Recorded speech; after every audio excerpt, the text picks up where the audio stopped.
estamos de volta com o professor Luiz Carlos Vilauta. Professor, quer dizer, a gente está ali, o cenário se desagregando, o antigo regime se esfacelando de uma certa forma. Quais as características que estavam em andamento e estavam mudando? Veja bem, um dos pilares do antigo regime, e eu procurei identificar esses pilares analisando os discursos, as falas das pessoas que viveram no Brasil e em Portugal em fins do século XVIII e inícios do XIX, o que elas entendiam como elementos que elas estavam combatendo, e aquilo com o que elas sonhavam, né? E veja bem, então, os pilares do antigo regime eram, primeiramente, o absolutismo. Um absolutismo que não é como a gente compreende na escola, segundo a ideia de que o rei pode tudo. O rei não pode tudo, o rei tem um grande poder, mas ele tem que, sobretudo, fazer a justiça, respeitar as leis, mas ele tem um grande poder. E não segue uma Constituição, não é? Então, uma das grandes lutas que passa a surgir de fins do XVIII aos inícios do XIX é por uma Constituição. E a ausência da Constituição é uma das características básicas do que as pessoas na época chamavam de despotismo, né? Além disso, nós temos outra coisa muito importante, tanto em Portugal quanto no Brasil, que é aquilo que o Procurador-Geral da República destacou num de seus discursos, que é o patrimonialismo. O que é o patrimonialismo? É um sistema de dominação em que não há uma clara distinção entre o espaço público e o privado, e em que o rei, o soberano, ele administra aquelas coisas, aqueles elementos que são pertencentes à esfera pública, ao domínio público, como se fossem coisas privadas dele, né? E aí são cargos, são bens, são direitos que ele dá ou não dá em função das suas preferências. Há uma confusão entre o público e o privado, né? E o rei, ao mesmo tempo, se serve de um corpo de funcionários esses que são servidores dele, né? E o que? Em função disso, há um sistema de corrupção que se desenvolve, não é? E um sistema de apropriação da coisa pública por agentes privados, né? E isso a gente tinha em Portugal e no Brasil. E esta é uma característica do antigo regime que não desapareceu com a independência e ela sobrevive até hoje. Porque se a gente pensar bem, o que são os escândalos do mensalão tucano, mensalão do DEM em Brasília, do mensalão petista, do trem-salão em São Paulo ou do petrolão? Apropriação de recursos públicos por sujeitos privados, partidos ou pessoas físicas, né?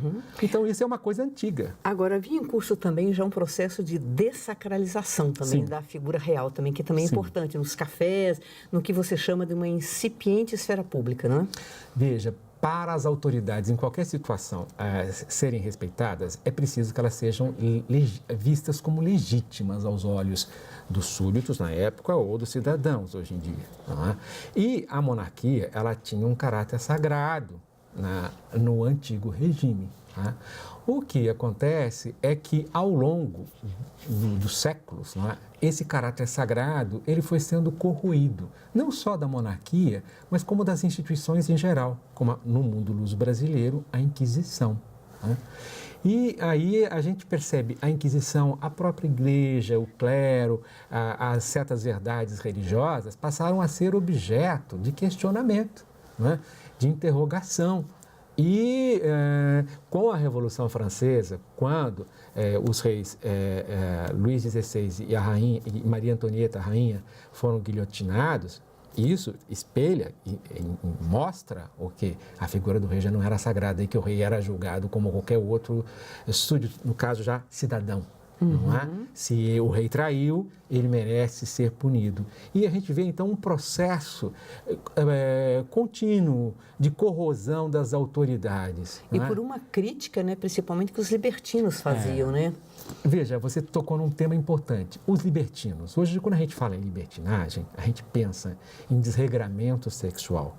Mas não era era este o sentido na época que eu estou analisando. Poderia ser um dos elementos, mas o fundamental, aquilo que caracterizava o libertino, era a autonomia intelectual, o uso da razão como critério único para conceber e pensar sobre o mundo, né? E isso implicava muitas vezes o questionamento de verdades religiosas, isso implicava o questionamento da ordem política e isso implicava o questionamento dos preceitos morais. Não é? Então, alguns libertinos tinham comportamentos sexuais desregrados, eram antirreligiosos, anti-eclesiásticos e eram antimonárquicos, mas não todos. Não é? E os libertinos atuaram no sentido de corroer esta ordem, né, fazendo críticas contundentes. Só que o curioso, na Revolução Francesa, no curso da Revolução Francesa, o conteúdo antirreligioso foi desaparecendo. E aqui, quando a gente analisa a independência do Brasil, os momentos 1820, 21, 22, a gente percebe que esse lado crítico em relação à religião, ele vai perdendo força.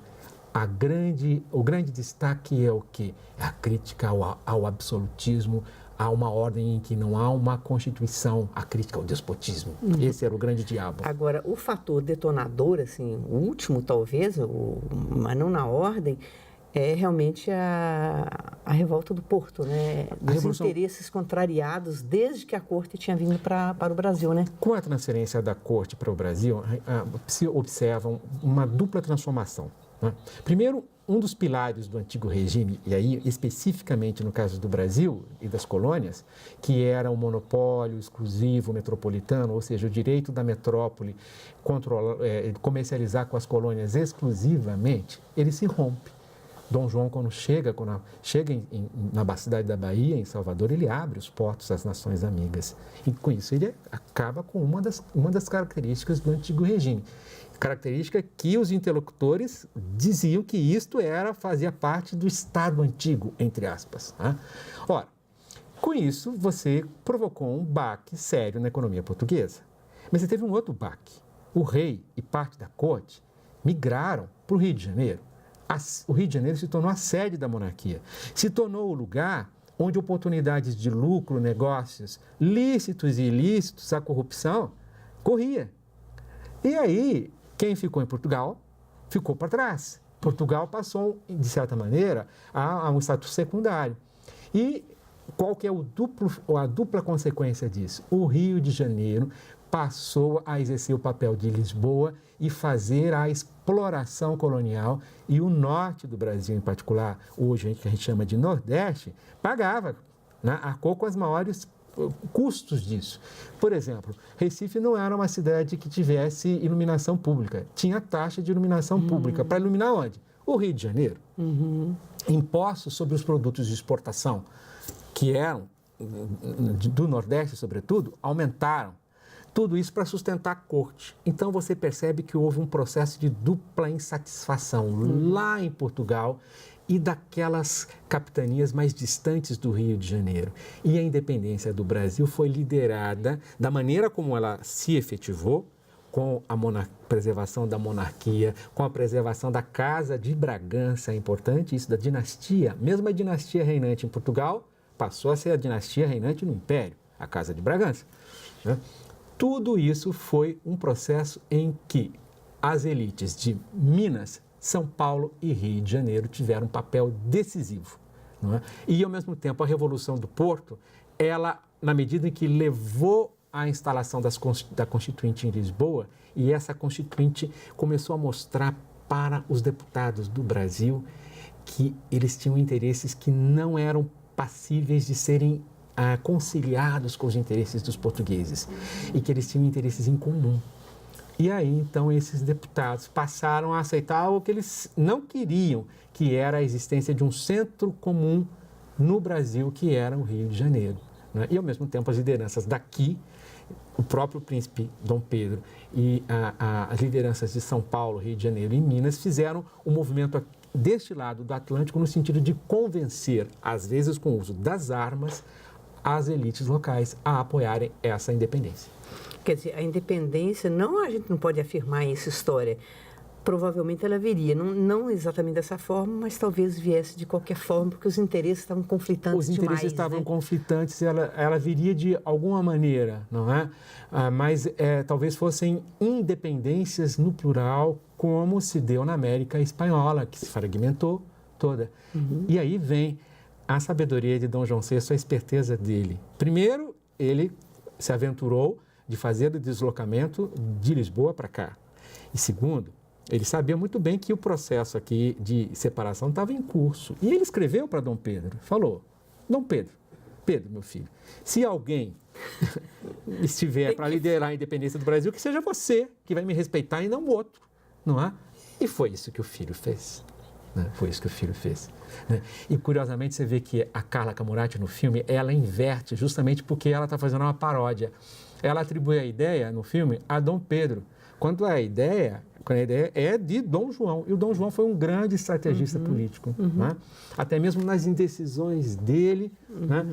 Governando num quadro adverso, ele conseguiu preservar a família dele reinando dos dois lados do Atlântico. Enquanto que Carlos IV e Fernando VII, seu filho, em Espanha, não só foram forçados a abdicar, como perderam suas colônias, exceto Cuba, que seria perdida mais para frente. Uma nova leitura, né, professor? Olha, eu agradeço muito a sua participação no nosso programa. Né? Muito obrigado a você, Miriam. Muito bom. Muito obrigado. A nossa conversa. Também agradeço vocês que nos acompanharam até aqui. E chama a atenção que em agosto nós temos novos horários. Ficar atentos aos novos horários que o programa vai ser exibido. Até a próxima semana, então.